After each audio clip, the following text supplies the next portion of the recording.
you so. What's happening, fantasy world? It's your boy Hot Soup, and I'm coming to you live with our week 5 episode, my favorite episode. I told you so. Yeah.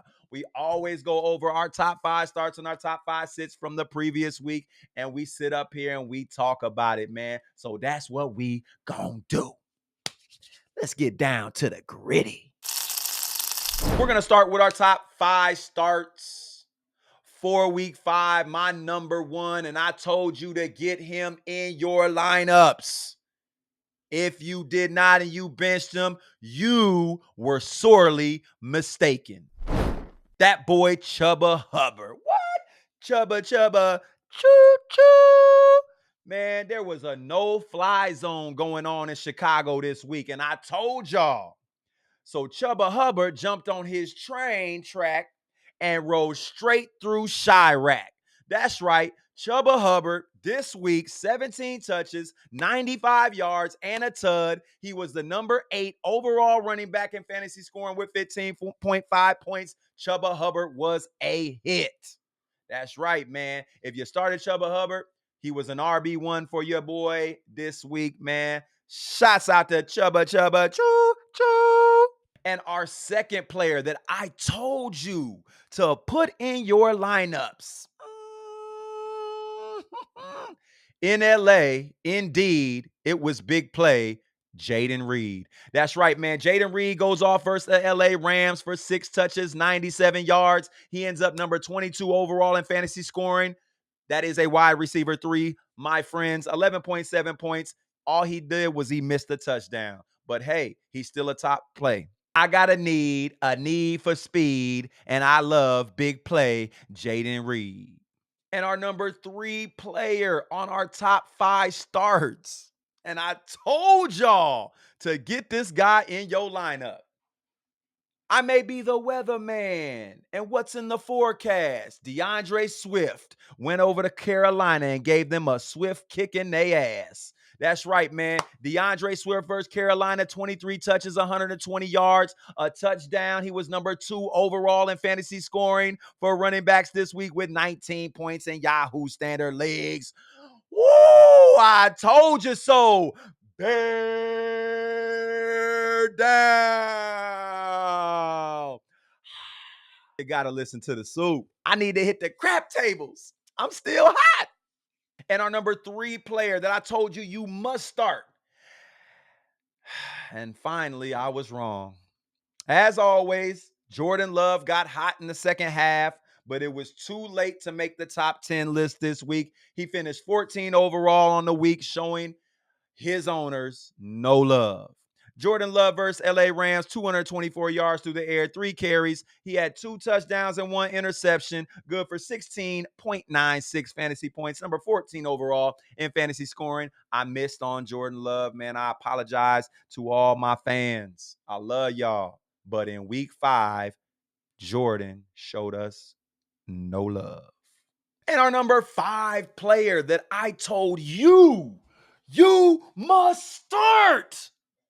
And as I predicted, the rookie in Jacksonville played with the spirit of the late Demaryius Thomas in Florida. There is a bright future for the Jags' number 1 receiver, the rookie, Brian Thomas Jr. Oh! Brian Thomas Jr. versus Indianapolis. 5 receptions, 122 yards, and a TD. He was good for number 9 overall receiver in fantasy scoring. He was a wide receiver 1. That's right. Get him in your lineups. Lock it, set it, forget it. Brian Thomas Jr. is becoming a star right in front of our own eyes. Yeah. Those are the top 5 starts that I had last week for week 5. Looks like I hit 4 out of 5. That's right, man. Your boy is hot. Now we're going to go over our top 5 sits that I had last week. Hey, and I'm just going to sit back and tell you, I told you so. Our number 1 top 5 sit last week, I missed. And boy, did I miss bad.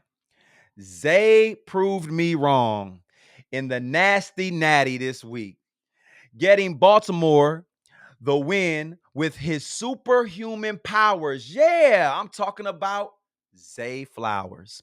Zay Flowers versus Cincinnati, 8 touches, 120 yards. He was the number 13 overall receiver in fantasy scoring. That is a wide receiver too. I missed badly. 15.5 points.